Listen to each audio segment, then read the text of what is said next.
사상 초유의 전염병으로 올 한해 오랫동안 침체돼 있었던 극장가, 그 와중에서 이 영화계 아직 살아있다고 강렬히 외치는 영화가 개봉했습니다. 얼어붙은 극장가, 그러나 이 영화를 시작으로 침체기를 시원하게 깨부수고 다시 활기를 찾을 것만 같은 예감이 강렬하게 드는 영화,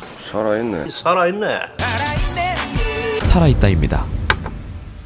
연상호 감독의 부산행 이후 한국에서 본격적으로 이른바 K-좀비 장르의 물꼬가 트였습니다. 서브컬처라는 편견이 있는 좀비물을 많은 관객들이 거부감 없이 받아들이게 하기 위해서는 우리가 살아가는 이 한국 사회에 무엇보다 가장 한국스러운 좀비를 자연스럽게 녹여내는 게 제작자들의 과제였죠. 이를 위해 넷플릭스에서 큰 성공을 거둔 드라마 킹덤은 조선시대로 넘어갔고, 부산행은 KTX로, 그리고 이번 살아있다는 복도식 아파트를 주 무대로 합니다. 그래서 이 영화도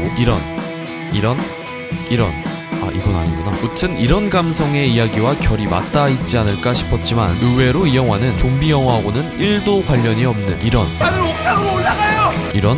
터널 부어졌습니다. 이런 영화들과 더 맞닿아 있습니다. 이 세 영화의 공통점은 뭘까 하고 곰곰이 생각해보니 바로 이런 결론이 나왔습니다. 헬조선이란 말, 헬조선과 헬조선 대신 노력을, 헬조선에서 살아남기.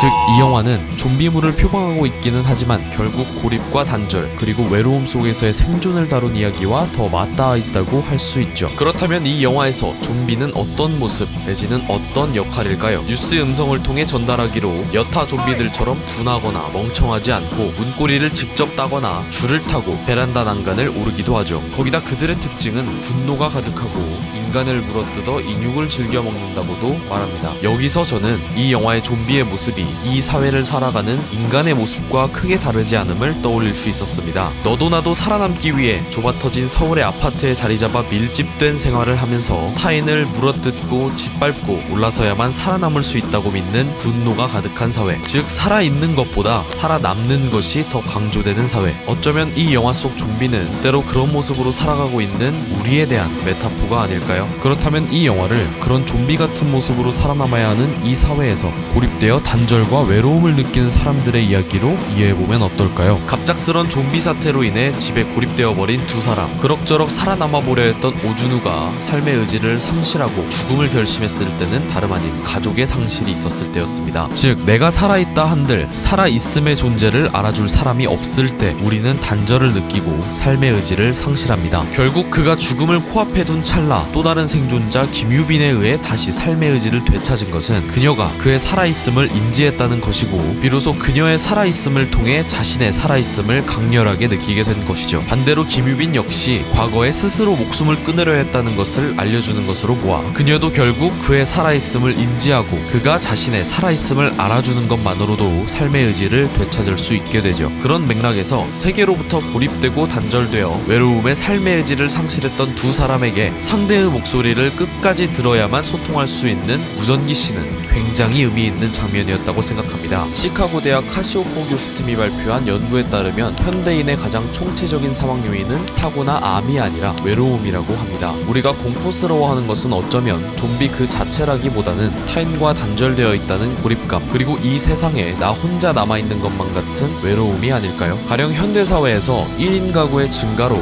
우리의 삶이 보다 개인적이고 자유롭고 편해졌다는 것은 분명한 사실입니다. 하지만 그에 따른 부작용은 그들이 더 크게 겪을 고립과 단절, 그리고 외로움으로부터의 공포일 것입니다. 그리고 이러한 공포는 때로 우리가 버튼 하나로 마주할 수 있는 SNS 세계에서 표출됩니다. 어쩌면 SNS 속 세상은 나 살아있다라고 누군가에게 보내는 구조신호이고, 이에 반응하는 무수한 타인은 그의 살아있음을 인지하는 과정일지도 모릅니다. 결국 이 영화가 강조하는 것은 살아남아야 한다가 아니라 살아있다는 사실입니다. 우리는 어릴 적부터 끊임없이 이 세계에서 살아남아야 한다고 세뇌를 당했었습니다. 그렇기에 살아남기 위해 발버둥치는 좀비의 모습도 악하게 느껴지기보다는 오히려 처절하고 처연하게 느껴지기도 합니다. 그러나 영화는 살아남기 위해 누군가를 짓밟고 물어뜯는 수많은 이들 사이에서 고립된 이들에 보다 주목을 합니다. 그리고 이들의 모습을 통해 살아남아야 한다는 보다 배타적인 명제보다 중요한 것은 살아있다는 상호적인 명제에 있다는 것을 알려줍니다. 살아있음을 느끼는 것, 그리고 이를 알아줄 누군가가 있다는 것, 이 사실만으로도 우리의 삶은 강렬 맹렬해질 수 있고 이 세상은 아직 살아있을 만한 이유가 있는 세상일지도 모릅니다. 영화에서 오준우 역을 맡은 배우 유아인 씨는 인터뷰를 통해 이렇게 말한 적이 있습니다. 살아있다는 느낌은 계속 되뇌어야 하는 것 같아요. 느낌을 자각할 수 있는 매개체들이 중요한 것 같고요. 영화도 그중 하나일 수 있겠죠. 이런 관점에서 봤을 때 이 영화에서 가장 가슴 아프게 다가왔던 장면이 있습니다. 지금부터는